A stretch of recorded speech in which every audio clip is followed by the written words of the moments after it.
would desire.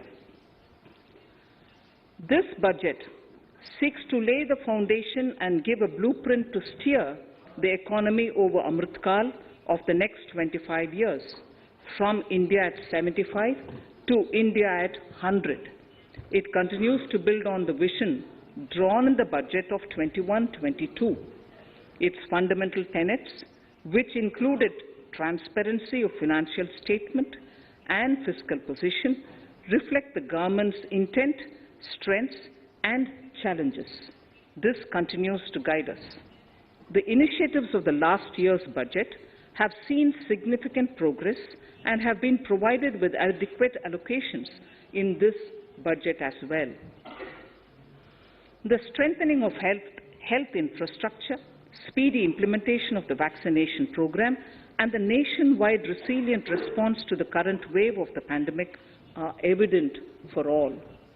The productivity-linked incentive in 14 sectors for achieving the vision of Atmanirbhar Bharat has received excellent response, with potential to create 60 lakh new jobs and an additional production of 30 lakh crore during next 5 years. Towards implementation of the new public sector enterprise policy, the strategic transfer of ownership of Air India has been completed. The strategic partner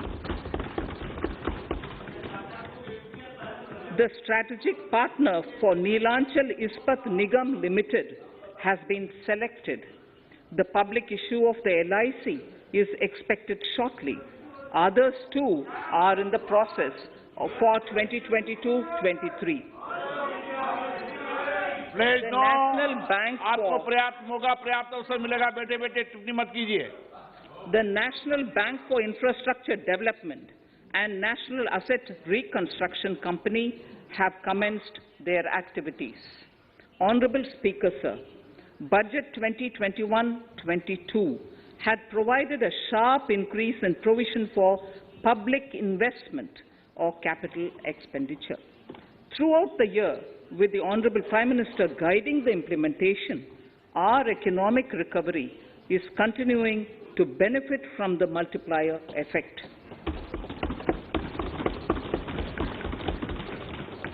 This budget continues to provide impetus for growth. It lays a parallel track of 1. A blueprint for the Amritkal, which is futuristic and inclusive. This will directly benefit our youth, women, farmers, the scheduled castes, and the scheduled tribes. And number 2, big public investment. Number 2, big public investment for modern infrastructure, readying for India at 100. This shall be guided by PM Gati Shakti and be benefited by the synergy of multimodal approach. Moving forward on this parallel track, we lay the following 4 priorities: PM Gati Shakti, inclusive development, productivity enhancement and investment, sunrise opportunities, energy transition, and climate action, and 4, financing of investments.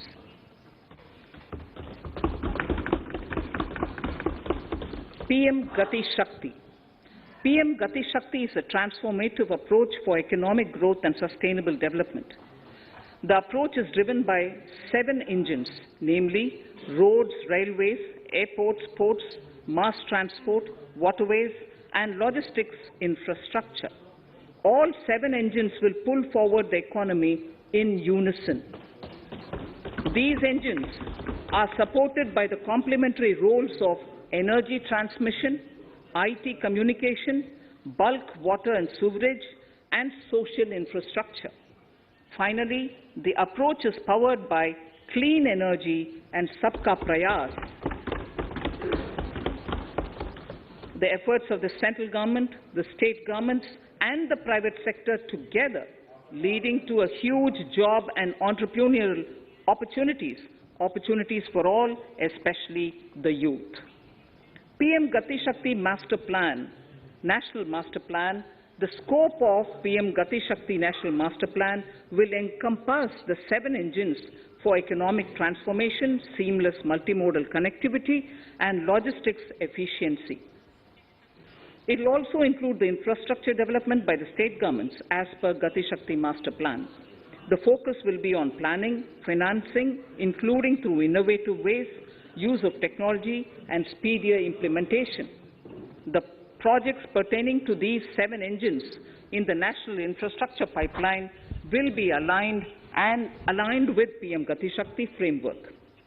The touchstone of the master plan will be world-class modern infrastructure and logistics synergy among different modes of movement, both of people and goods, and location of projects. This will help raise the productivity and accelerate economic growth and development. Road transport. PM Gati Shakti Master Plan for expressways will be formulated in 22-23 to facilitate faster movement of people and goods. The national highways network will be expanded by 25,000 kilometers in 2022-23. 20,000 crores of rupees will be mobilized through innovative ways of financing to complement the public resources. The data exchange among all mode operators will be brought on unified logistics interface platform, designed for application programming interface. This will provide for efficient movement of goods through different modes, reducing logistics cost and time, assisting just-in-time inventory management, and in eliminating tedious documentation. Most importantly, this will provide real-time information to all stakeholders and improve international competitiveness. Open source mobility stack for organizing seamless travel of passengers will also be facilitated. Contracts for implementation of multimodal logistic parks at 4 locations through PPP mode will be awarded in 22-23. Railways will develop new products and efficient logistics services for small farmers and small and medium enterprises, besides taking the lead in integration of postal and railways network to provide seamless solutions for movement of parcels. One station, one product concept will be popularized to help local businesses and supply chains. As a part of Atmanirbhar Bharat, 2,000 kilometers of network will be brought under Kavach, the indigenous world-class technology for safety and capacity augmentation in 2022-23. 400 new generation Vande Bharat trains will better energy efficiency and passenger riding experience will be developed and manufactured during the next 3 years. 100 PM Gati Shakti cargo terminals for multimodal logistics facilities will be developed during the next 3 years. Innovative ways of financing and faster implementation will be encouraged for building metro systems of appropriate type at scale. Multimodal connectivity between mass urban transport and railway stations will be facilitated on priority. Design of metro systems, including civil structures, will be reoriented and standardized for Indian conditions and needs. Parvatmala. As a preferred ecologically sustainable alternative to conventional roads in difficult hilly areas, National Ropeways Development Program will be taken up on PPP mode. The aim is to improve connectivity and convenience for commuters, besides promoting tourism. This may also cover congested urban areas where conventional mass transit system is not feasible. Contracts for 8 such ropeway projects for a length of 60 kilometers will be awarded in 22-23.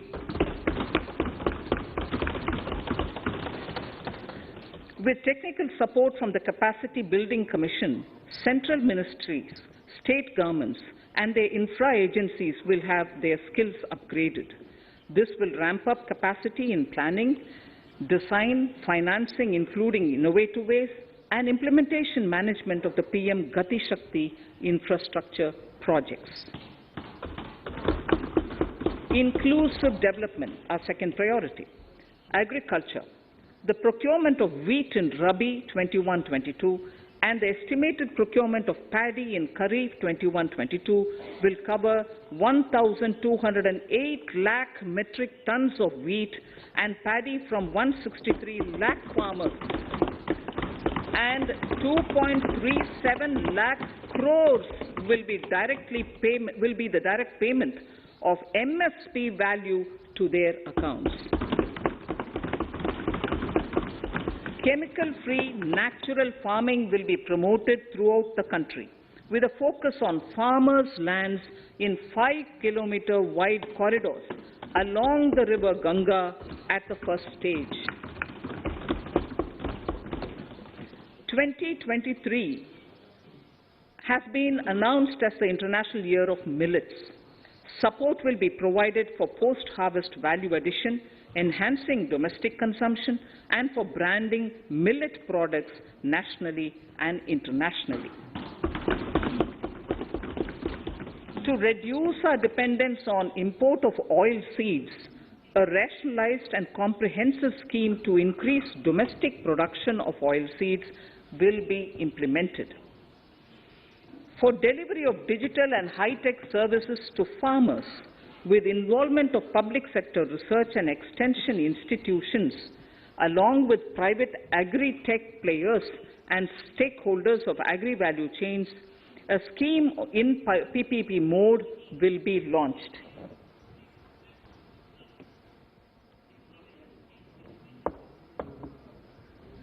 Use of Kisan drones will be promoted for crop assessment, digitization of land records, spraying of insecticides and nutrients.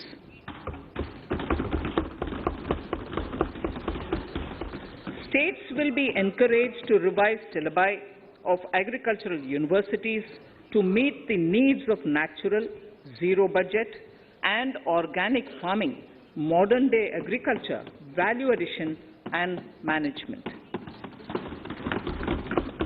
A fund with blended capital raised under the co-investment model will be facilitated through the NABARD.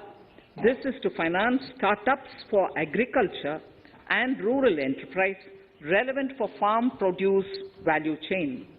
The activities of these startups will include, inter alia, support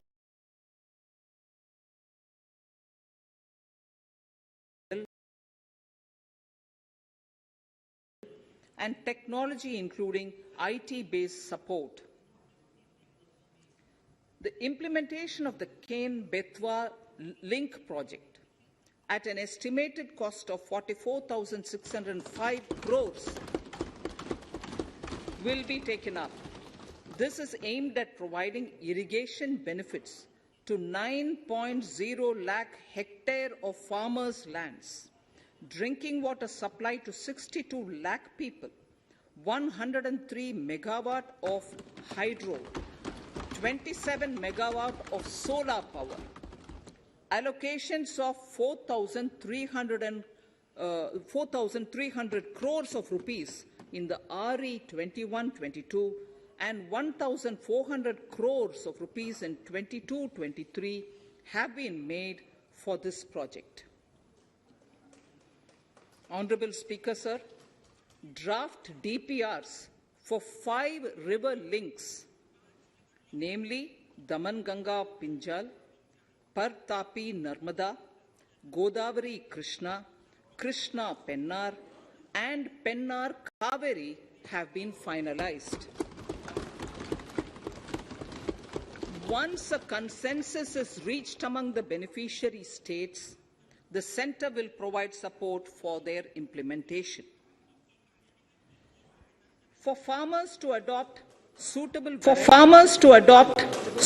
varieties of fruits and vegetables and to use appropriate production and harvesting techniques, our government will provide a comprehensive package with participation of state governments.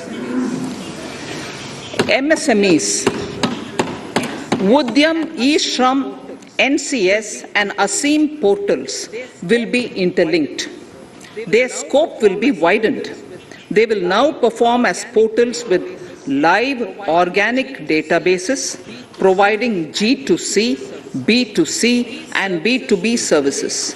These services will relate to credit facilitation, skilling and recruitment with an aim to further formalize the economy and enhance entrepreneurial opportunities for all.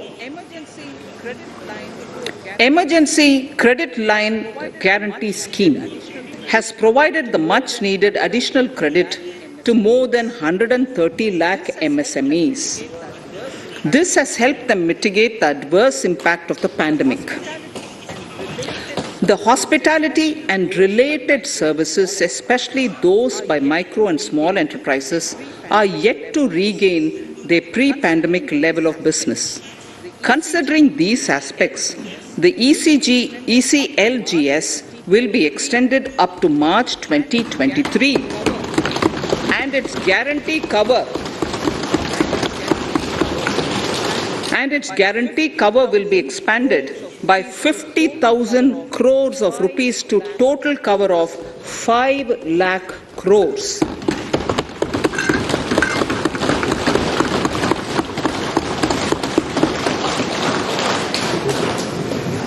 With the additional amount being earmarked exclusively for the hospitality and related sectors.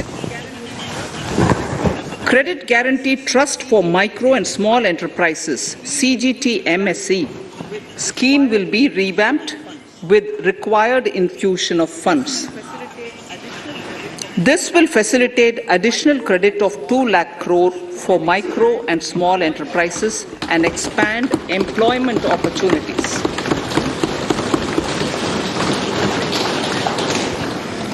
Raising and accelerating MSME performance RAMP program will outlay of 6,000 crore over 5 years will be rolled out.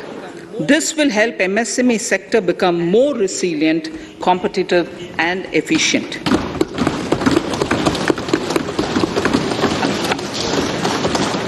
Skilling programs and partnership with the industry will be reoriented to promote continuous skilling avenues, sustainability and employability. The National Skill Qualification Framework will be aligned with dynamic industry needs. Digital ecosystem for skilling and livelihood, the Desh Stack e-portal, will be launched. This aims to empower citizens to skill, reskill or upskill through online training. It will also provide API-based trusted skill credentials, payment and discovery layers to find relevant jobs and entrepreneurial opportunities. Startups will be promoted to facilitate Drone Shakti through varied applications and for drone as a service. In select ITIs in all states, the required courses for skilling will be started. Due to the pandemic-induced closure of schools, our children, particularly in the rural areas and those from scheduled castes and scheduled tribes and other weaker sections, have lost almost 2 years of formal education. Mostly, these are children in government schools. We recognize the need to impart supplementary teaching and to build a resilient mechanism for education delivery. For this purpose, One Class, One TV channel program of PM E-Vidya will be expanded from 12 to 200 TV channels. This will enable all states to provide supplementary education in regional languages for classes 1 to 12.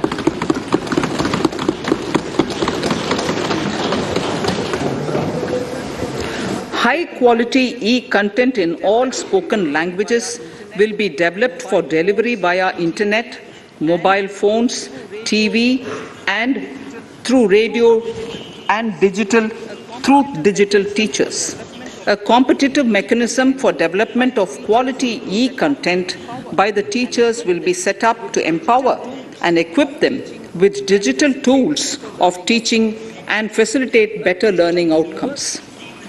A digital university will be established to provide access to students across the country for world-class quality universal education with personalized learning experience at their doorsteps. This will be made available in different Indian languages and ICT formats. The university will be built on a networked hub and spoke model, with the hub building cutting-edge ICT expertise. The best public universities and institutions in the country will collaborate as a network of hub and spoke. An open platform for the national digital health ecosystem will be rolled out. It will consist of digital registries of health providers and health facilities, unique health identity, consent framework, and universal access to health facilities. The pandemic has accentuated mental health problems in people of all ages. To better the access to quality mental health counseling and care services, a national tele-mental health program will be launched. This will include a network of 23 tele-mental health centers of excellence, with NIMHANS being the nodal center, and International Institute of Information Technology, Bangalore, IIIT Bangalore, providing technology support. Recognizing the importance of Nari Shakti as the harbinger of our bright future and for women-led development, during the Amrit Kal, our government has comprehensively revamped the schemes of the Ministry of Women and Child Development. Accordingly, 3 schemes, namely Mission Shakti, Mission Vatsalya, Saksham Anganwadi and Poshan 2.0 were launched recently to provide integrated benefits to women and children. Saksham Anganwadis are a new generation Anganwadis that have better infrastructure and audio-visual aids, powered by clean energy and providing improved environment for early childhood development. 2 lakh Anganwadis will be upgraded under this scheme. Current coverage of Har Ghar Nal Se Jal is 8.7 crores. Of this, 5.5 crore households were provided tap water in last 2 years itself.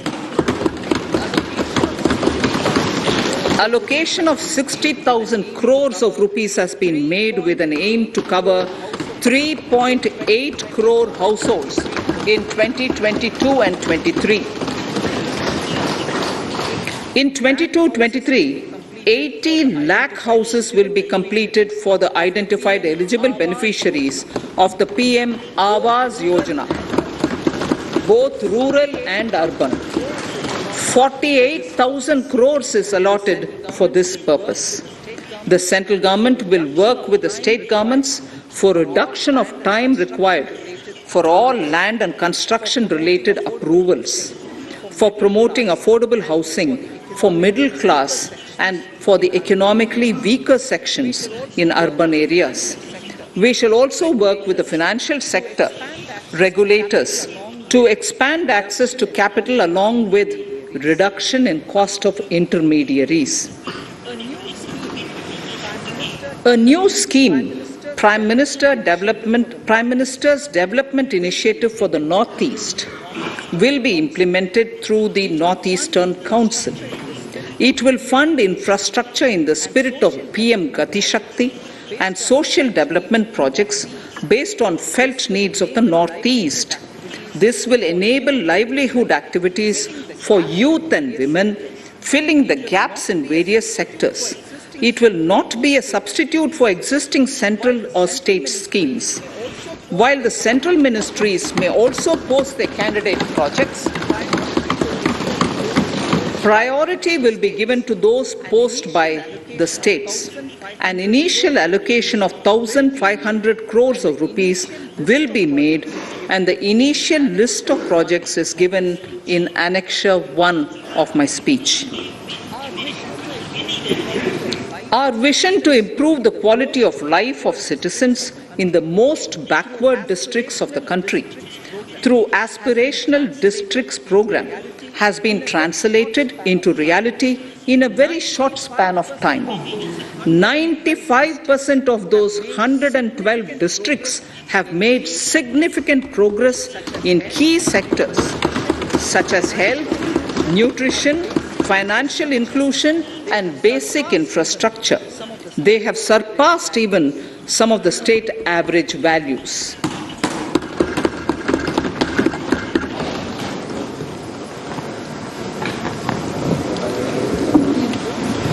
However, in those districts, some blocks continue to lag.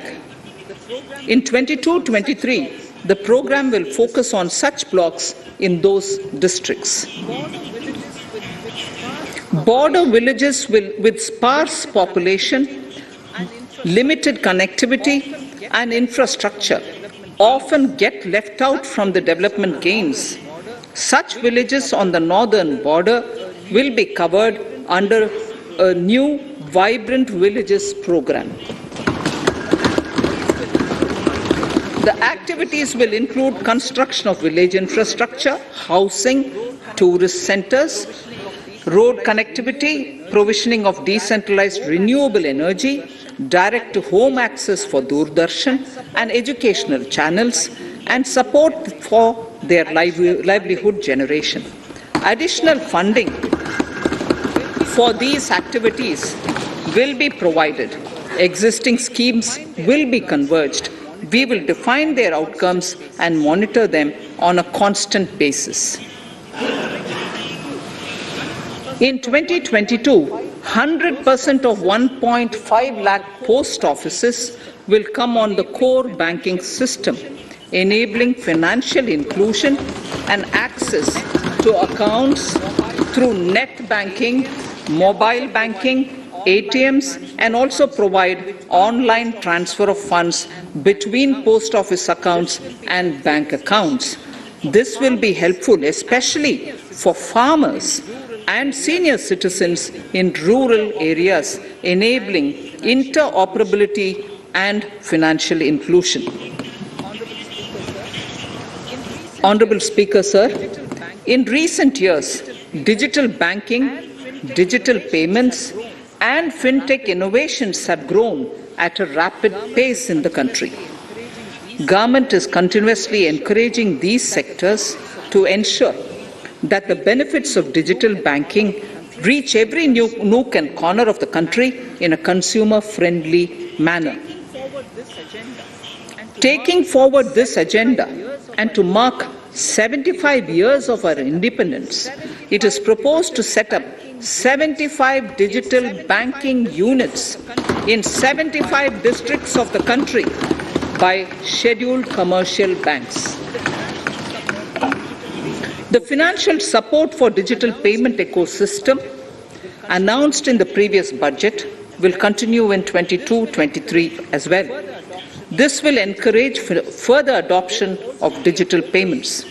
There will also be a focus to promote use of payment platforms that are economical and user-friendly. Sir, I move to the next priority. In recent years, over 25,000 compliances were reduced and nearly 1,500 union laws were repealed. This is the result of our government's strong commitment for minimum government and maximum governance. 1,486 union laws were repealed. Our trust in the public and ease of doing business is what is highlighted here, sir. For the Amrit Kal, the next phase of ease of doing business 2.0 and ease of living will be launched. In our endeavour to improve productive efficiency of capital and human resources, we will follow the idea of trust-based governance. The new phase will be guided by an active involvement of the states, digitization of manual processes and interventions, integration of the central and state level systems through IT bridges, a single point access for all citizen-centric services, and standardization and removal of overlapping compliances, crowdsourcing of suggestions and ground-level assessment of the impact with active involvement of citizens and businesses will be encouraged. A single window portal, Parivesh, for all green clearances was launched in 2018. It has been instrumental in reducing the time required for approvals significantly. The scope of this portal will be expanded to provide information to the applicants based on location of units. Information about specific approvals will be provided. It will enable application for all 4 approvals through a single form and tracking of the process through Centralized Processing Center Green, CPC Green. E-passports. The issuance of e-passports using embedded chip and futuristic technology will be rolled out in 22-23 to enhance the convenience for the citizens in their overseas travel.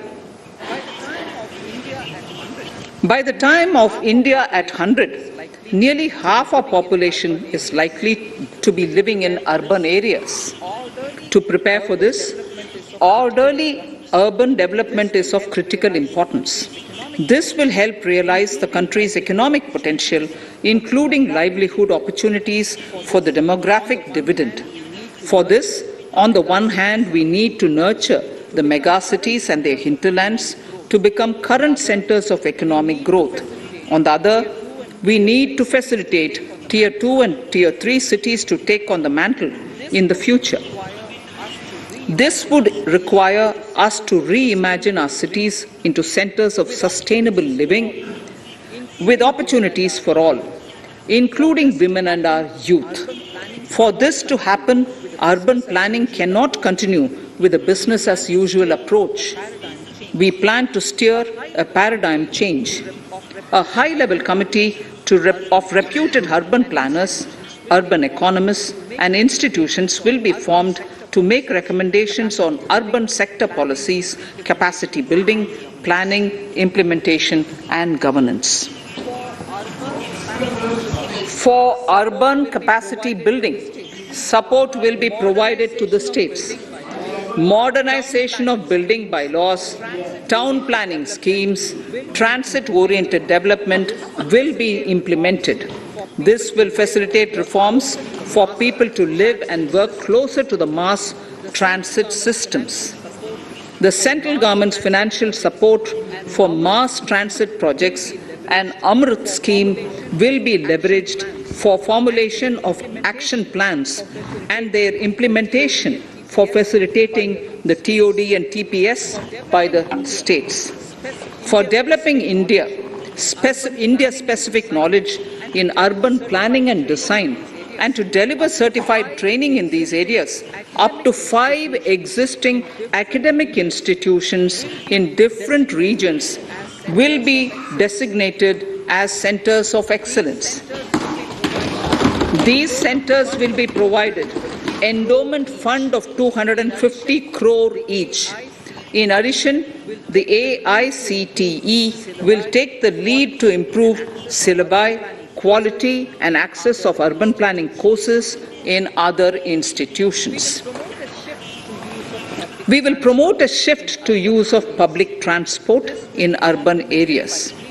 This will be complemented by clean tech and governance solutions, special mobility zones with zero fossil fuel policy and EV vehicles. Battery swapping policy.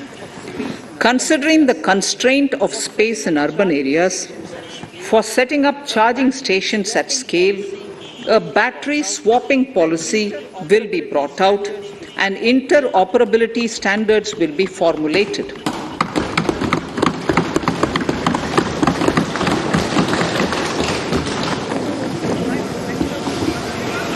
The private sector will be encouraged to develop sustainable and innovative business models for battery or energy as a service. This will improve efficiency in the EV ecosystem. Efficient use of land resources is a strong imperative. States will be encouraged to adopt unique land parcel identification number to facilitate IT-based management of records. The facility for transliteration of land records across any of the Schedule 8 languages will also be rolled out. The adoption of linkage with National Generic Document Registration System (NGDRS) with the One Nation, One Registration software will be promoted as an option for uniform process of registration and anywhere registration of deeds and documents. Necessary amendments in the Code IBC will be carried out to enhance the efficiency of the resolution process and facilitate cross-border insolvency resolution. Accelerated corporate exit. Several IT-based systems have been established for accelerated registration of new companies. Now the Center for Processing Accelerated Corporate Exit, CPACE, will process re-engineering, will be established to facilitate and speed up the voluntary winding up of these companies from the currently required 2 years to less than 6 months. Government procurement. Government rules have recently been modernized for the needs of Amritkal. The new rules have benefited from the inputs from various stakeholders. The modernized rules allow use of transparent quality criteria besides cost and evaluation of complex tenders. Provisions have been made for payment of 75% of running bills mandatorily within 10 days and for encouraging settlements of disputes through conciliation. As a further step to enhance transparency and to reduce delays in payments, a completely paperless, end-to-end online e-bill system will be launched for use by all central ministries for their procurements. The system will enable the suppliers and contractors to submit online their digitally signed bills and claims and track their status from anywhere. To reduce indirect cost for suppliers and work contractors, the use of surety bonds as a substitute for bank guarantee will be made acceptable in government procurements. Business such as gold imports may also find this useful. IRDAI, insurance regulator, has given the framework for issue of surety bonds by insurance companies. AVGC Promotion Task Force. The animation, visual effects, gaming and comic, the AVGC sector, offers immense potential to employ youth. An AVGC Promotion Task Force with all stakeholders will be set up to recommend ways to realize this and build domestic capacity for serving our markets and the global demand. Telecom sector.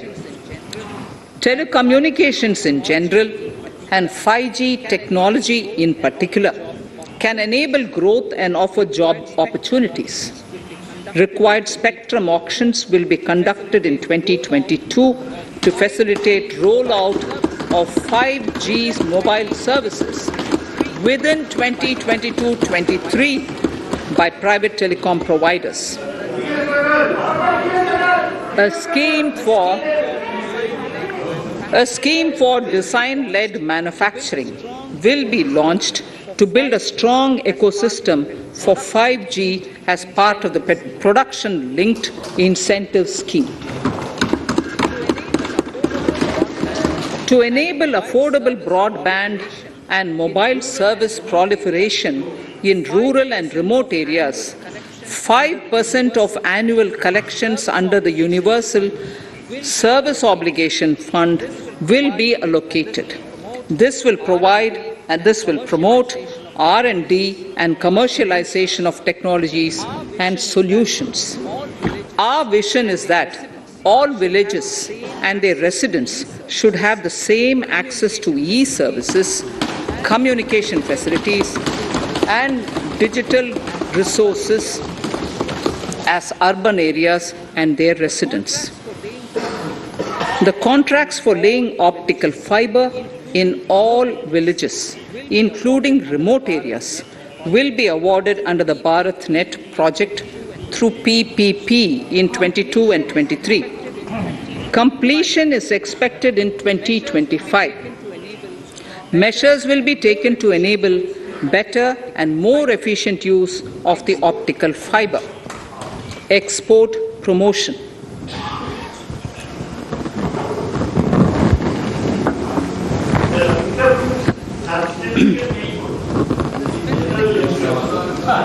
The Special Economic Zones Act will be replaced with a new legislation that will enable the states to become partners in development of enterprise and service hubs. This will cover all large existing and new industrial enclaves to optimally utilize available infrastructure and enhance competitiveness of exports. Atmanirbharta in defense. Our government is committed to reducing imports and promoting Atmanirbharta in equipment for the armed forces. 68% of the capital procurement budget will be earmarked for domestic industry in 22-23, up from 58% in 21-22.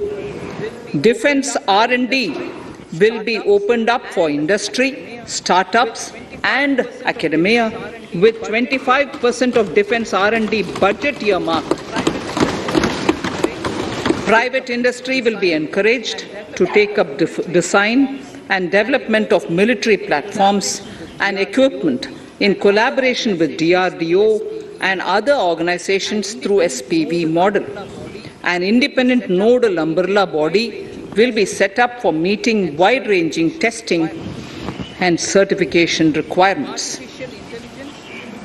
Artificial intelligence, geospatial systems and drones, semiconductor and its ecosystem, space economy, genomics and pharmaceuticals, green energy and clean mobility systems have immense potential to assist sustainable development at scale and modernize the country. They provide employment opportunities for our youth and make Indian industry more efficient and competitive. Supportive policies, light touch regulations, facilitative actions to build domestic capacities and promotion of research and development will guide the government's approach. For R&D in the sunrise opportunities, in addition to efforts of collaboration among academia, industry and public institutions, government contribution will be provided. Energy transition and climate change. The risks of climate change are the strongest negative externalities that affect India and other countries. As Honourable Prime Minister said at the COP26 summit in Glasgow last November, and I quote, "What is needed today is mindful and deliberate utilization instead of mindless, destructive consumption," unquote. The low-carbon development strategy, as enunciated in the Panchamrit that he announced is an important reflection of our government's strong commitment towards sustainable development. The strategy opens up huge employment opportunities and will take the country on a sustainable development path. This budget proposes several near-term and long-term actions accordingly. Solar power. To facilitate domestic manufacturing for the ambitious goal of 280 gigawatts of installed solar capacity by 2030, an additional allocation of 19,500 crores for PLI, production-linked incentive, for manufacturing of high-efficiency modules with priority to fully integrate manufacturing units from polysilicon to solar PV modules will be made. Honourable Speaker, sir, the circular economy transition is expected to help in productivity enhancement as well as creating large opportunities for new businesses and jobs.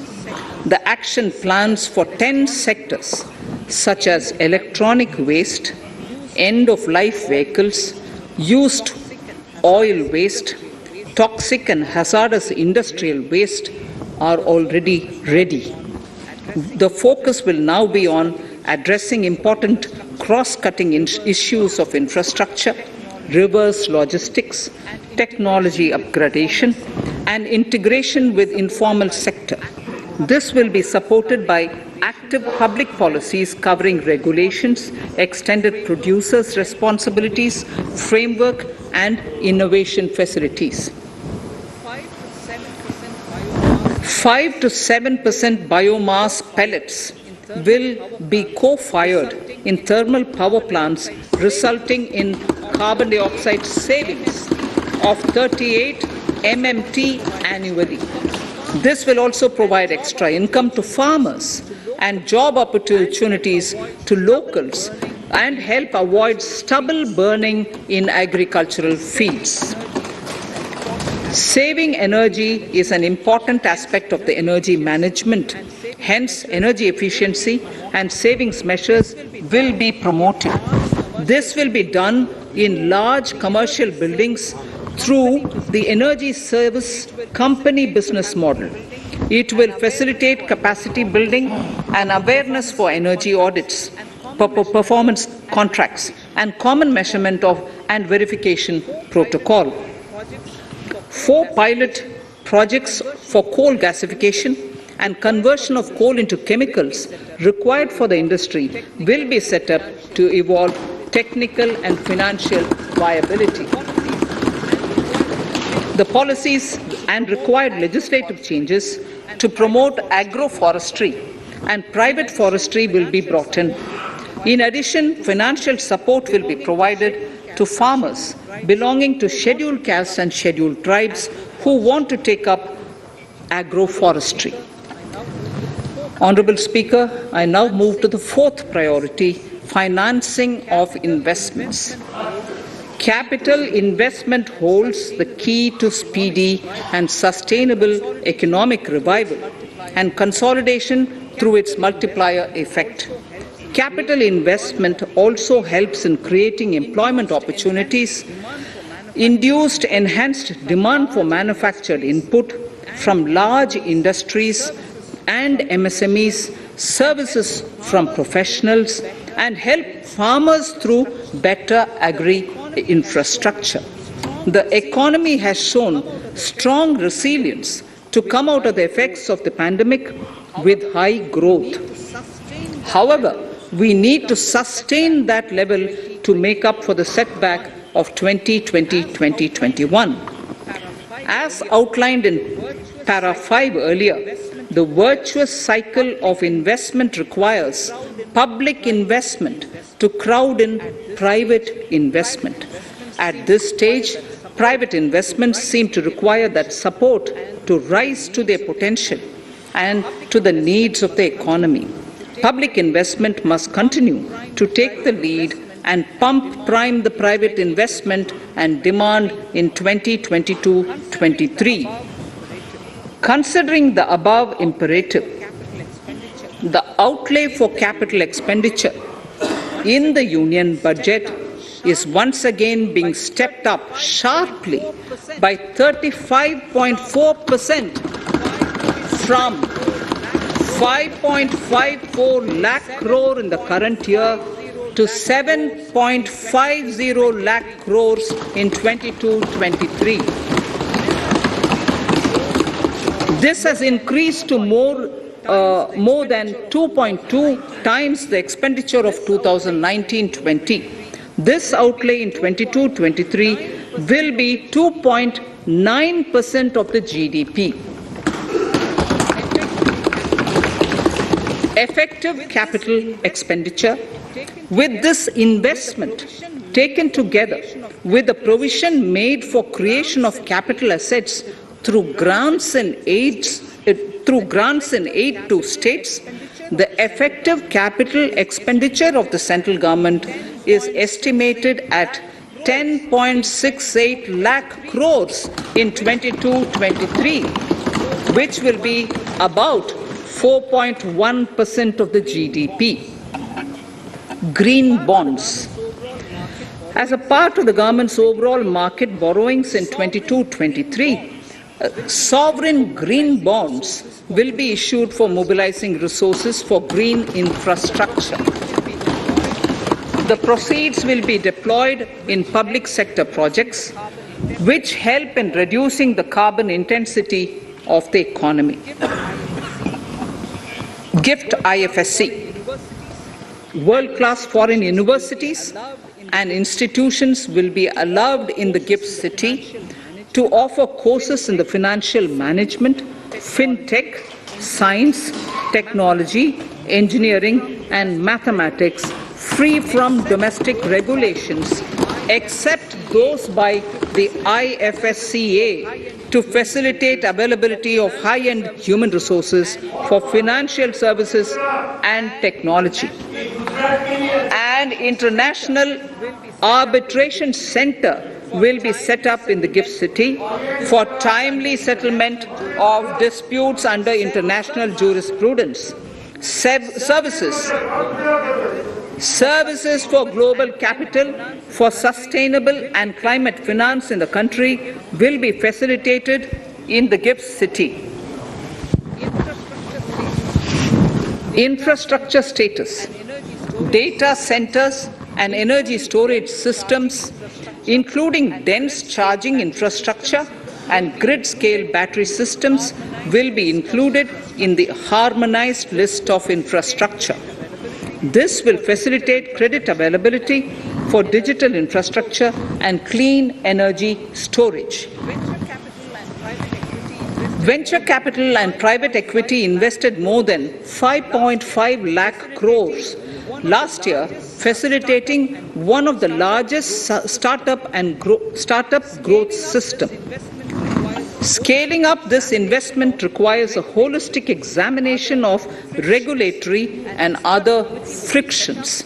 An expert committee will be set up to examine and suggest appropriate measures. Government-backed funds, NIIF and SIDBI, Fund of Funds, have provided scale capital, creating a multiplier effect. For encouraging important sunrise sectors such as climate action, deep tech, digital economy, pharma, and agri-tech, the government will promote these thematic funds for blended finance, with the government share being limited to 20% and the funds being managed by private fund managers. For financing the infrastructure needs, the stepping up of public investment will need to be complemented by private capital at a significant scale. Measures will be taken to enhance financial viability of projects, including PPP, with technical and knowledge assistance from multilateral agencies. Enhancing financial viability shall also be obtained by adopting global best practices, innovative ways of financing, and balanced risk allocation. Digital rupee.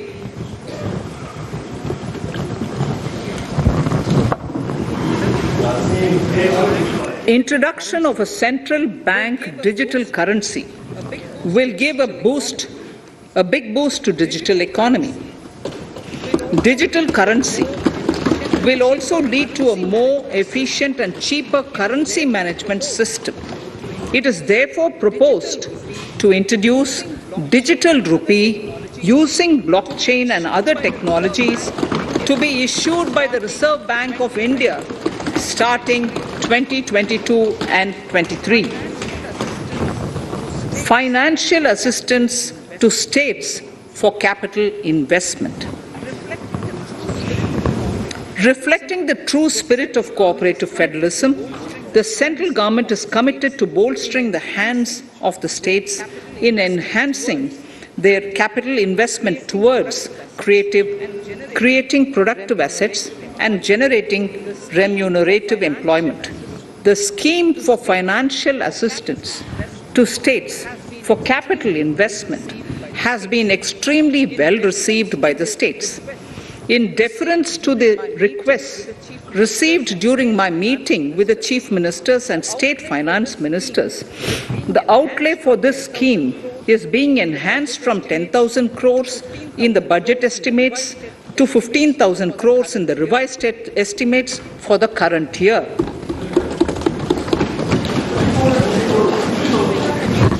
For 22-23,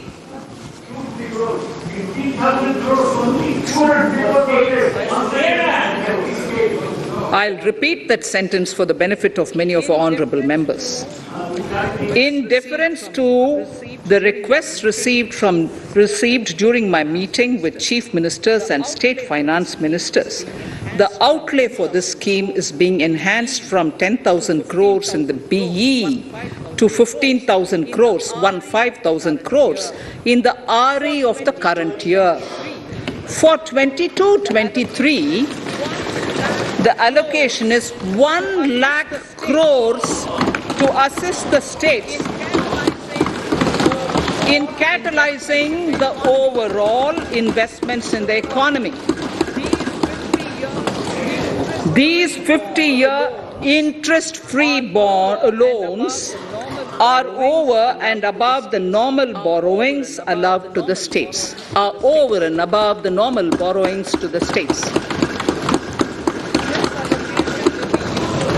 This allocation will be used for PM Gati Shakti related and other productive capital investments of the states. It will also include components for supplemental funding for priority segments of PM Gram Sadak Yojana, including support for the state share, digitization of the economy, including digital payments and completion of OFC network, and reforms related to building bylaws, town planning schemes, transit-oriented development, and transferable development rights. In 22-23, in accordance with the recommendations of the 15th Finance Commission, the states will be allowed a fiscal deficit of 4% of the GSDP, of which 0.5% will be tied to power sector reforms, for which the conditions have already been communicated in 21-22. Fiscal management. As against a total expenditure of 34.83 lakh crores of rupees projected in the BE 21-22, the revised estimate is 37.70 lakh crores.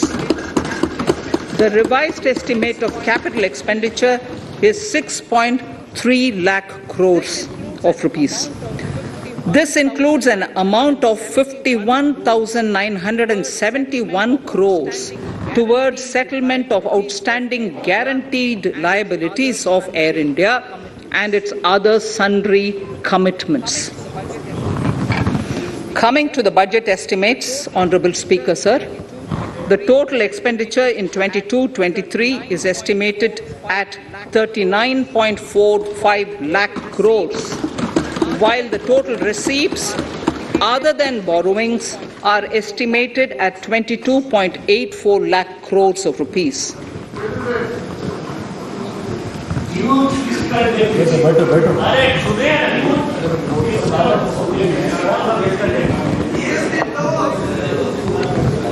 The revised fiscal deficit, Honourable Speaker, in the current year is estimated at 6.9% of the GDP, as against 6.8% projected in the budget estimates. The fiscal deficit is in 22-23 is estimated at 6.4% of the GDP, which is consistent with the broad path of the fiscal consolidation announced by me last year to reach a fiscal deficit level below 4.5% by 25-26. While setting the fiscal deficit level in 22-23, I am conscious of the need to nurture growth through public investment to become stronger and sustainable. I will now move to Part B of my speech.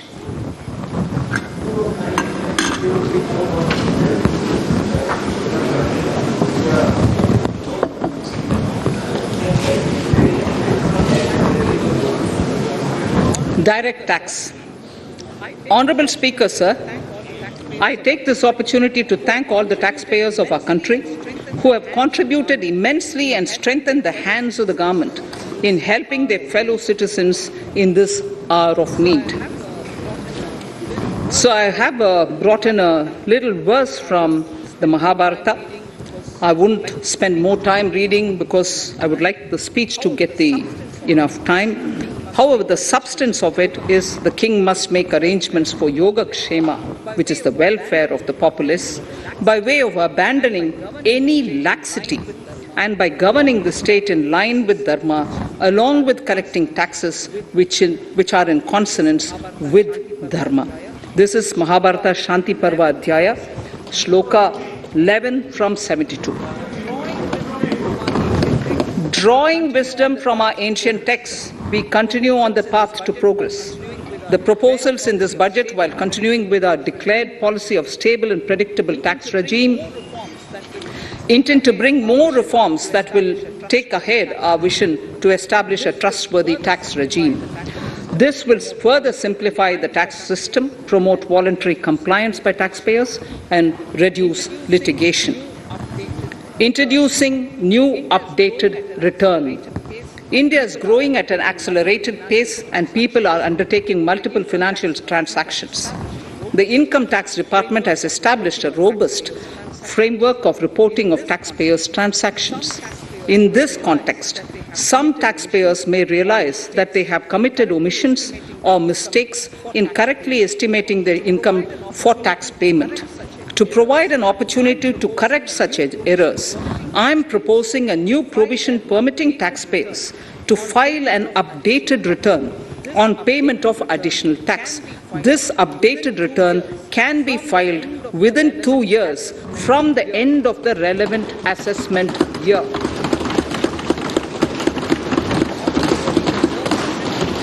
Honourable Speaker, sir, presently, if the department finds out that some income has been missed out by an assessee, it goes through a lengthy process of adjudication. Instead, with this proposal now, there will be a trust repost in the taxpayers that will enable the assessee herself to declare the income that she may have missed out earlier while filing her return. Full details of the proposal are given in the finance bill. It is an affirmative step in the direction of voluntary compliance.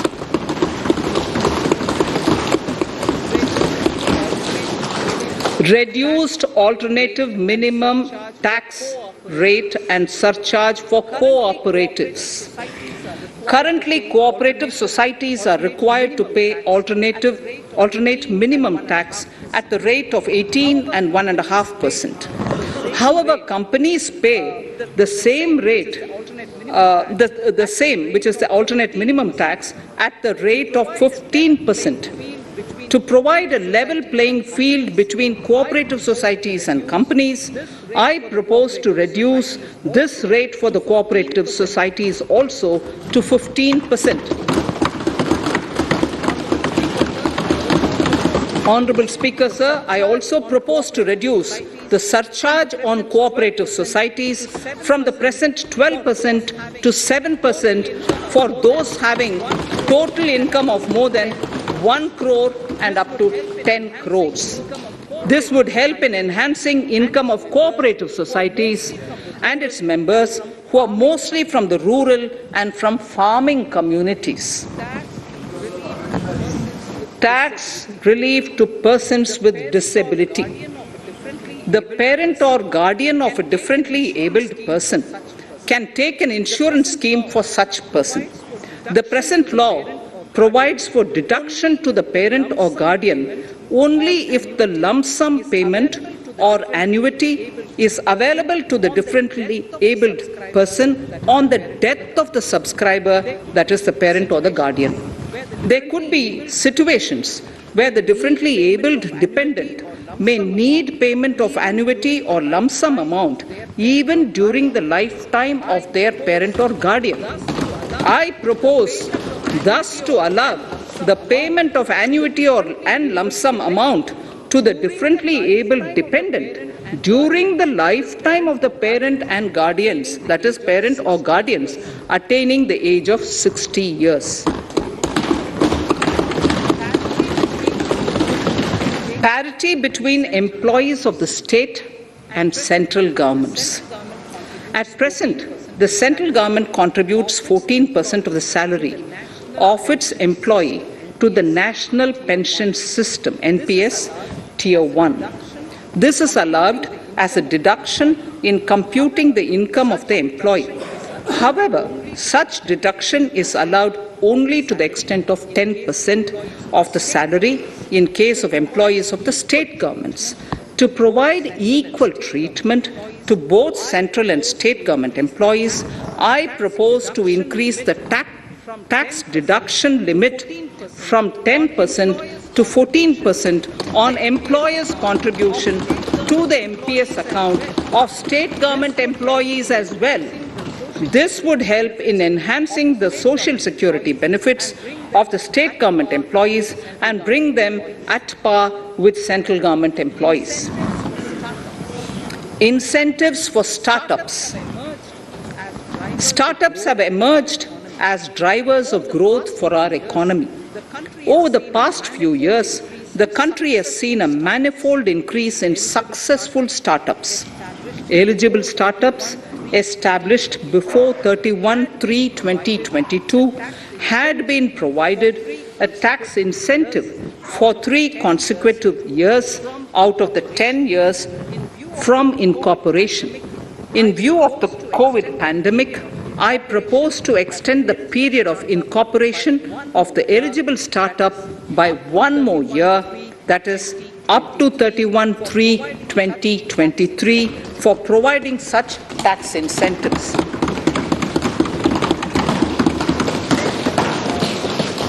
Incentives for newly incorporated manufacturing entities under concessional tax regime. In an effort to establish a global competitive business environment for certain domestic companies, a concessional tax regime of 15% was introduced by our government for newly incorporated domestic manufacturing companies. I propose to extend the last date for commencement of manufacturing or production under Section 115B(ab) by 1 more year, that is from 31st March 2023 to 31st March 2024.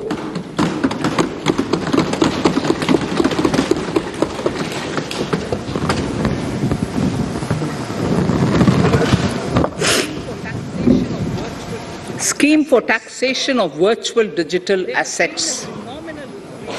There has been a phenomenal increase in transaction in virtual digital assets. The magnitude and frequency of these transactions have made it imperative to provide for a specific tax regime.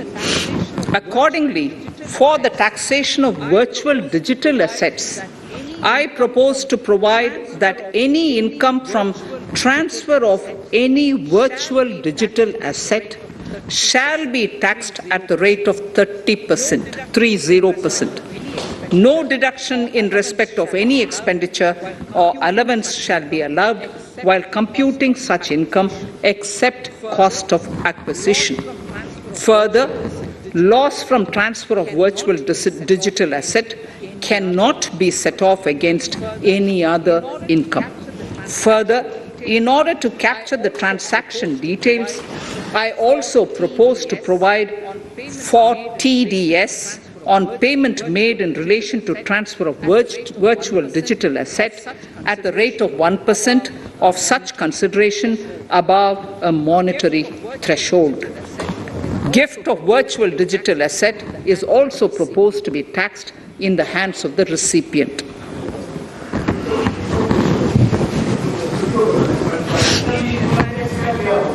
Litigation management to avoid repetitive appeals by the department. It has been observed that a lot of time and resources are consumed in filing of appeals which involve identical issues. Taking forward our policy of sound litigation management, I propose to provide that if a question of law in the case of an assessee is identical to a question of law which is pending in the appeal before a jurisdictional high court or Supreme Court, in any case, the filing of further appeal in the case of this assessee by the department shall be deferred till such a question of law is decided by the jurisdictional high court or the Supreme Court. This will greatly help in reducing the repeated litigation between taxpayer and the department. Taking forward our efforts to further promote the IFSC, I hereby propose to provide that income of a non-resident from offshore derivative instruments or over-the-counter derivatives issued by an offshore banking unit, income from royalty and interest on account of lease of ship, and income received from portfolio management services in IFSC shall be exempt from tax subject to specified conditions. Rationalization of surcharge. In the globalized business world, there are several work contracts whose terms and conditions mandatorily require formation of a consortium. The members in the consortium are generally companies. In such cases, the income of these AOPs has to suffer a graded surcharge up to 37%, which is a lot more than surcharge on the individual companies. Accordingly, I propose to cap the surcharge of these AOPs at 15%, 15%. Further, the long-term capital gains on listed equity shares, units, etc., are liable to maximum surcharge of 15%, while other long-term capital gains are subjected to a graded surcharge which goes up to 37%. I propose to cap the surcharge on long-term capital gains arising on transfer of any type of assets at 15%. This step will give a boost to startup community, and along with my proposal on the extended tax benefits to manufacturing companies and startups, reaffirms our commitment to Atmanirbhar Bharat. Clarification in relation to health and education cess as business expenditure. The income tax is not an allowable expenditure for computation of business income. This includes tax as well as surcharges. The health and education cess is imposed as an additional surcharge on the taxpayer for funding specific government welfare programs. However, some courts have allowed health and education cess as business expenditure, which is against the legislative intent. To reiterate the legislative intent, I propose to clarify that any surcharge or cess on income and profits is not allowable as business expenditure. Deterrence against tax evasion. Honourable Speaker, sir, Presently, there is ambiguity regarding set-off of brought forward loss against undisclosed income detected in such operations. It has been observed that in many cases where undisclosed income or suppression of sales, etc., is detected, payment of tax is avoided by setting off of losses. In order to bring certainty and to increase deterrence among tax evaders, I propose to provide that no set-off of any loss shall be allowed against undisclosed income detected during search and survey operations.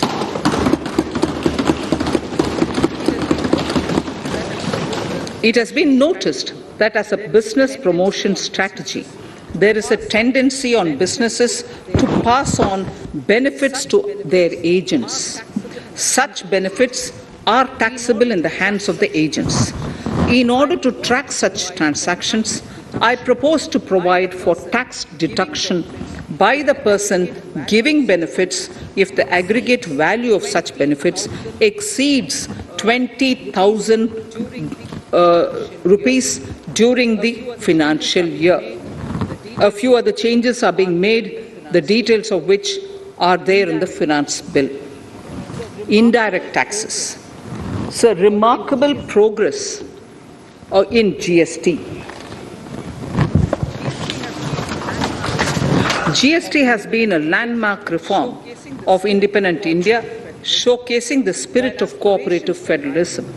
While aspirations were high, there were huge challenges too. These challenges were overcome deftly and painstakingly under the guidance and the oversight of the GST Council. We can now take pride in a fully IT-driven and progressive GST regime that has fulfilled the cherished dream of India as one market, one tax. There are still some challenges remaining, and we aspire to meet them in the coming year. The right balance between facilitation and enforcement has engendered significantly better compliance, and enforcement has engendered better compliance. GST revenues are buoyant despite the pandemic. I would, not part of my speech, but worth putting in here for the knowledge of the Honourable House. I would like to bring to the notice of this House.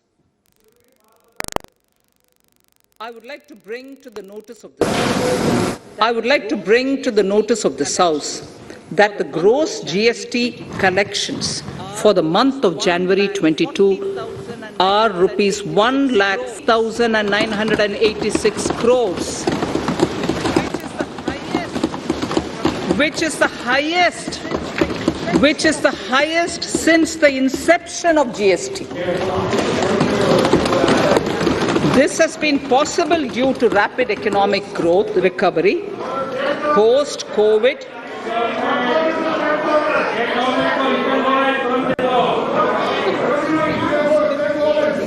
This has been possible due to the rapid economic recovery post-COVID, as well as various policy and administration undertaken by central and state tax administrations. Taxpayers deserve applause for this growth. Not only did they adapt to the changes, but enthusiastically contributed to the cost of paying taxes. Special economic zones. In Part A of my speech, I have referred to the proposed reforms in SEZs. Alongside, we will also undertake reforms in customs administration of SEZs, and it shall henceforth be fully IT-driven and function on the Customs National Portal with a focus on higher facilitation and with only risk-based checks. This will ease doing business by SEZ units considerably. This reform shall be implemented by 30th September 2022.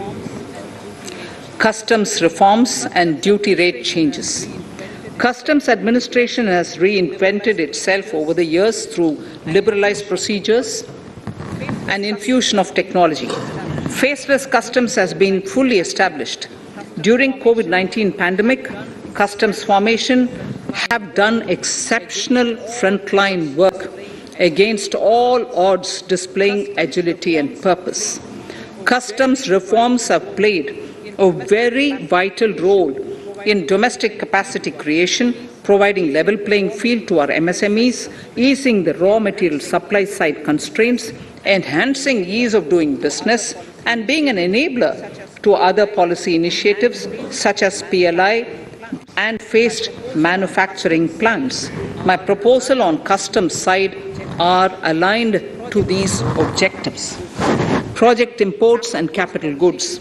National Capital Goods Policy 2016 aims at doubling the production of capital goods by 2025.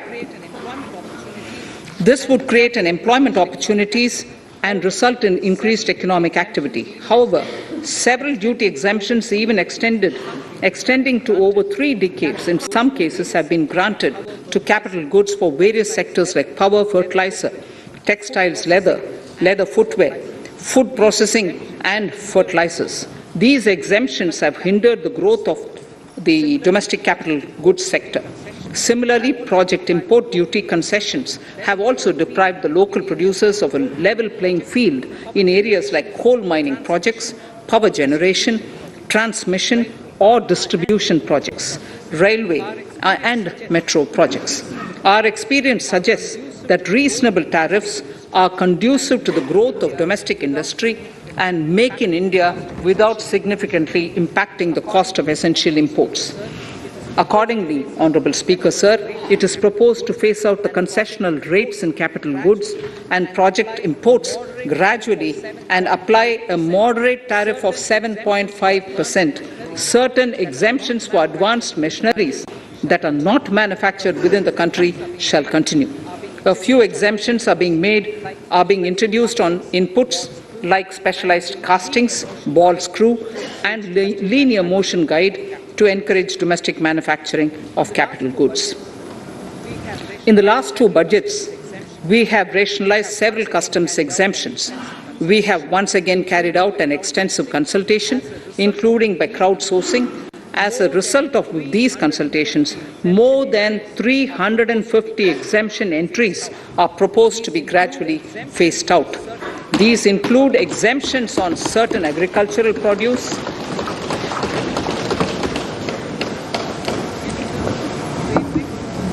chemicals, fabrics, medical devices and drugs, and medicines for which sufficient domestic capacity exists. Further, as a simplification measure, several concessional rates are being incorporated in the customs tariff schedule itself instead of prescribing them through various notifications. This comprehensive review will simplify the customs rate and tariff structure, particularly for sectors like chemicals, textiles, and metals, and minimize disputes. Removal of exemption on items which are or can be manufactured in India and providing concessional duties on raw material that go into manufacturing of intermediate products will go many a step forward in achieving our objective of Make in India and Atmanirbhar Bharat. I shall now take up specific sector-specific proposals. Electronics. Electronic manufacturing has been growing rapidly. Customs duty rates are being calibrated to provide a graded rate structure to facilitate domestic manufacturing of wearable devices, hearable devices, and electronic smart meters. Duty concessions are being given to parts of transformer of mobile phone chargers and camera lens of mobile camera module and certain other such items. This will enable domestic manufacturing of high-growth electronic items. Gems and jewellery. To give a boost to the gems and jewellery sector, customs duty on cut and polished diamonds and gemstones is being reduced to 5%. Simply sawn diamond would attract nil customs duty. To facilitate export of jewellery through e-commerce, a simplified regulatory framework shall be implemented by June this year. To disincentivize import of undervalued imitation jewellery, The customs duty on imitation jewellery is being prescribed in a manner that a duty of at least 400 rupees per kg is paid on its import. Chemicals. Customs duty on certain critical chemicals, namely methanol, acetic acid, and heavy feedstocks for petroleum refining, are being reduced, while duty is being raised on sodium cyanide, for which adequate capacity in the domestic arena exists. These changes will help in enhancing domestic value addition. MSMEs. Duty on umbrellas is being raised to 20%.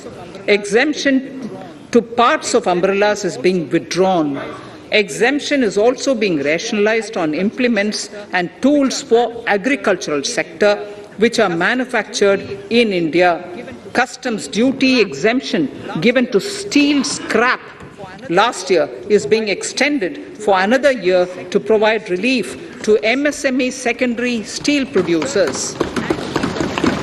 Certain anti-dumping and CVD on stainless steel and coated steel flat products, bars of alloy steel and high-speed steel are being revoked in larger public interest considering prevailing high prices of metals.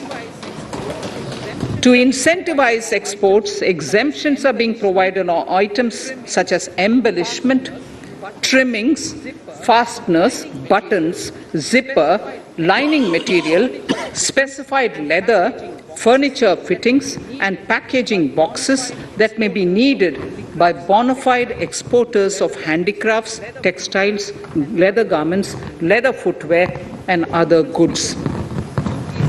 Honourable Speaker, sir, duty is being reduced on certain inputs required for shrimp aquaculture so as to promote its exports.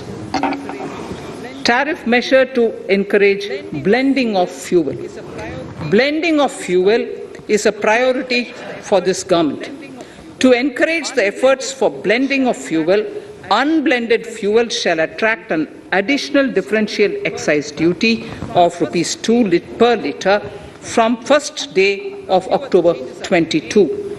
A few other changes are being made in duty rates, customs, tariff and customs law, the details of which are there in the finance bill. Mr. Speaker, sir, with these words, I commend the budget to this august House. Thank you. Item number 2, Srimati Nirmala Sitharaman ji.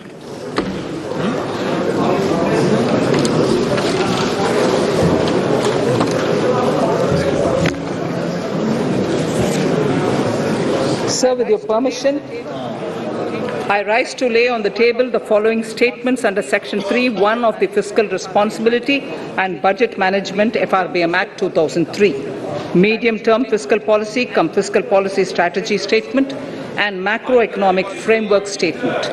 Item number 3, Vitt Videk 2020, Nirmala Sitharaman ji.